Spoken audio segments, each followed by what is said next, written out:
امید کرتا ہوں کہ آپ تمام دوست خیریت و عافیت سے ہوں گے۔ اللہ پاک سے دعا کرتا ہوں کہ اللہ پاک آپ پر اپنی رحمتوں کے سایہ ہمیشہ قائم و دائم رکھے اور ہر آفت سے آپ کو اپنی پناہ میں رکھے، آمین۔ حضور نبی کریم صلی اللہ علیہ وآلہ وسلم کی عید کا ایک واقعہ۔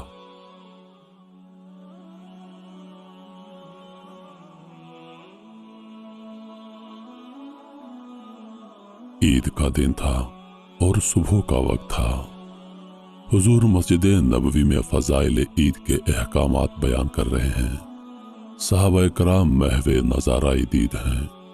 تمام صحابہ کرام خوش ہیں کہ ابھی رب العزت سے عیدگاہ سے تحائف وصول کرنے کے لیے حضور کی خدمت میں جائیں گے۔ احکام و فضائل عید سننے کے بعد تمام صحابہ کرام اپنے اپنے گھروں میں چلتے گئے تاکہ غسل کر کے سفید کپڑے پہن کر مسجد نبوی میں مقررہ وقت پر آ جائیں اور رحمت العالمین کی زیر قیادت عیدگاہ کا رخ کریں۔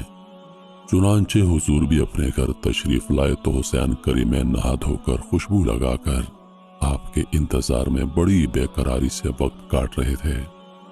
جو ہی دہلیز پر آپ نے قدم رکھا تو خدا کے لاڈلے نبی کے لاڈلے نواسے نانا کہہ کر آپ سے چمٹ گئے۔ آپ نے دونوں کی پیشانیاں چومی اور انہیں اندر لے گئے اور حضرت عائشہ کی گود میں بٹھا دیا اور فرمایا، عائشہ انہیں کھانے کے لیے کچھ دو۔ فراغت غسل کے بعد آپ نے سفید کپڑے زیب تن کی خوشبو لگائی۔ اتنے میں مؤذن حضرت بلال رضی اللہ عنہ نے دروازے پر دستک دی۔ آپ اور حسین کریمین مسجد نبوی میں تشریف لائے۔ صحابہ کرام رضوان اللہ علیہ و اجمعین آپ کے انتظار میں تھے۔ پاک لوگوں کی جماعت ایک پاک باز رہبر کی سرکردگی میں عیدگاہ کی طرف روانہ ہو گئی۔ جبریل نورانی فرشتوں سمیت بارگاہ نبوی میں نیاز حاصل کرنے کے لیے آئے ہوئے تھے تاکہ مقدس ترین انسانوں کے پاؤں کی مٹی کے مبارک ذرات سے ان کے نورانی پر شرف حاصل کریں۔ صالح روحیں قطار در قطار راستے کے دونوں طرف اس مقدس قافلے کے استقبال کے لیے بے چین کھڑی تھی۔ اللہ اکبر، اللہ اکبر، لا الہ الا اللہ، واللہ اکبر، اللہ اکبر وللہ الحمد کی دھیمی آواز میں ورد کرتا ہوا قافلہ آہستہ آہستہ پروقار انداز میں عیدگاہ کی طرف بڑھتا چلا جا رہا تھا۔ عرض مقدس کی یہ نامور ہستیاں عیدگاہ کے قریب پہنچنے والی تھیں کہ اچانک رسول اللہ کے کانوں میں کسی کے رونے کی آواز آئی۔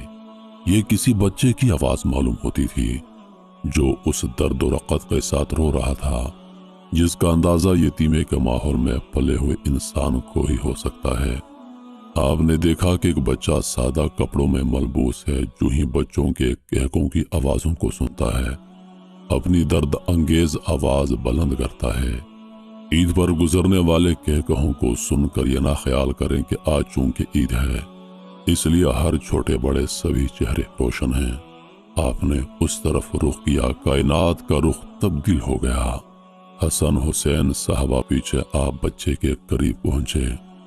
بچہ اتنا بڑا مجمع اپنی طرف آتے دیکھ کر سہم گیا اور سسکیاں بھرنے لگا۔ حضور کی آنکھیں بند ہو گئیں، اپنا یتیمی کا دور یاد آ گیا۔ فرمایا، بیٹا کیوں رو رہا ہے؟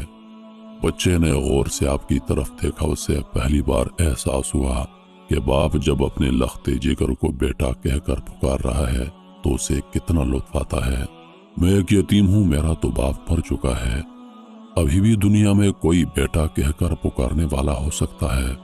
اسے محسوس ہوا جیسے وہ رو کر بے ہوش ہو گیا ہے اور اس کے باپ کی روح سے ہم کلام ہے۔ بچے کی معصومیت نے بغیر کہے سب کچھ کہہ دیا۔ یتیم پیغمبر نے یتیم بچے کو اپنے کاندھوں پر سوار کیا، اپنے کاندھوں پر جہاں چند منٹ پہلے آسمان کے حسن کے حسین مہپارے بیٹھے تھے، اب ایک یتیم لاوارث بے کس معصوم اور میلے کپڑوں میں ملبوس 8 سال کا بچہ بیٹھا ہے اور اپنی یتیمی پر فخر کر رہا ہے۔ یتیم، اب آپ کون ہیں؟ پیغمبر، میں تمہارا ابا ہوں۔ یتیم بولا، واقعی آپ میرے ابا ہیں، آپ کیوں رو رہے ہیں؟ پیغمبر علیہ الصلوۃ والسلام نے فرمایا،